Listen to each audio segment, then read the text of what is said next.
क'क्राझार जिल्लानि सिङाव थानाय कमलसिं लुसुतबिल गामिनि नीलेश्वर ब्रह्मनि 15 बोसोर बैसोनि अनजालु फिसाज्ला सानसुमा ब्रह्मआ जोबोद गेदेर बेरामजों नाख्रेबजानानै दङ। नखरनि बिमा-बिफाया फोरमायनाय बायदिब्ला फिसाज्ला सानसुमा ब्रह्मआ ब्रेन टिउमार जानानै बिसिनायाव गोग्लैसोनानै दङ। दुखुथिया नखरा फाहामथाय होनो गोबां नाजासेयावबो नाथाय रांखान्थि आंखालनि थाखाय मोजां रोखोमनि फाहामथाय होनो हायाखै।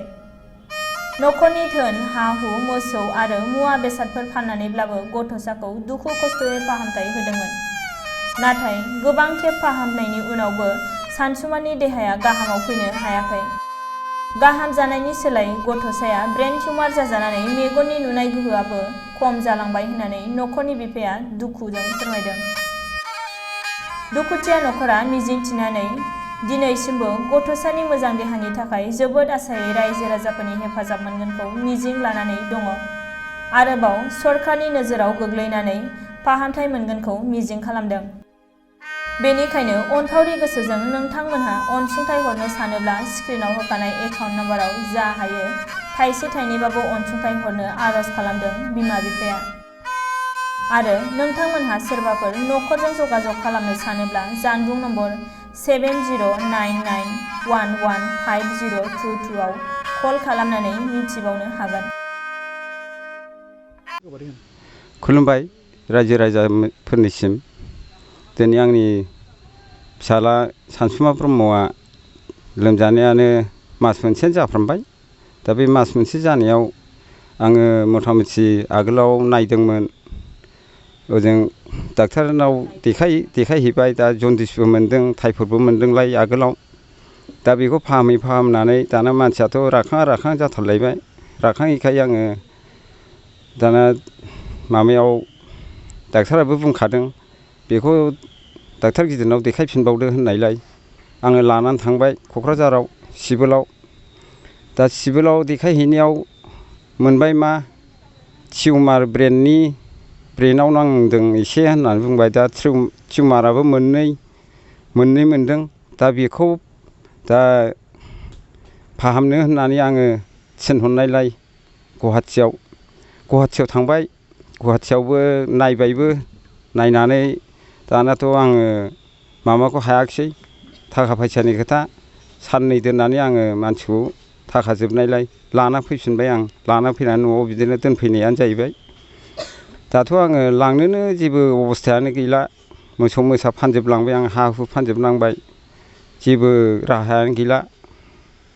दा बे फिसाखौ फाहामनो थाखाय जेबो राहायानो गैला आरोखि आंहा।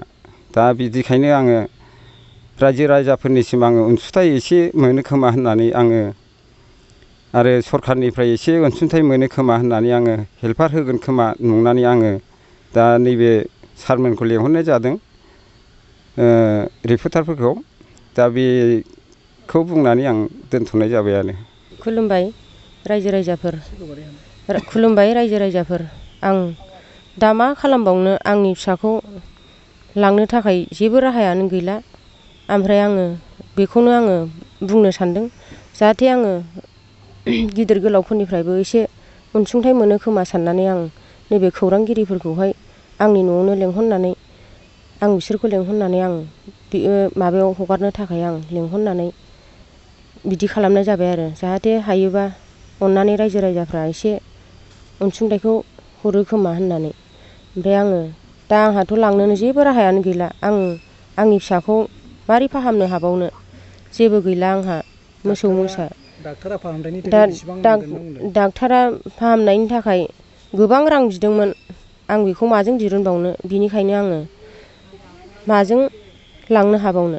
ओंखायनो आं आंनि फिसाखौ न'आवनो लाबोनानै ओरैनो दोनफैनाय जाबाय आरो। दा जेबो फानथावथाव जिनिसानो गैलाबा आं मा फाननानै बे फिसाखौ फाहामनो हाबावनो। दा आरो खोमाबो खोनाला मानसियानो, आरो मेगनाबो नुदों नामा होनबाबो कारेन्टबो गैया, जेबो नुवा आयै होननानै दांग्रोमलाबायो। एसे एनै खाजा जानो बियो। ओमफ्राय मेगनखौ नायनाय बायदि नुयो, ओमफ्राय मेगनखौनो नुवा आरो। जों बिराद दा रासिननिफ्राय रासिन टेनसन जाबाय। जानाय हासुनाय खिनाय हासुनायफोराबो बिराद जारला जाबाय। जेनेबा सिखारनोबो हाया, जिरायनोबो हाया। ओमफ्राय जोङो थेवब्लाबो बिदिबाबो जोङो न'आव दोनफैनांबाय आरो दा ओंखायनो आङो रायजो राजाफोरनिफ्राय आरो गिदिर गोलावफोरनिफ्राय एसे अनसुंथाइ मोनो खोमा साननानै बे खौरांगिरिफोरखौ लेंहरनाय जादों आरो आं बेखौनो होननानै दोनथ'बाय।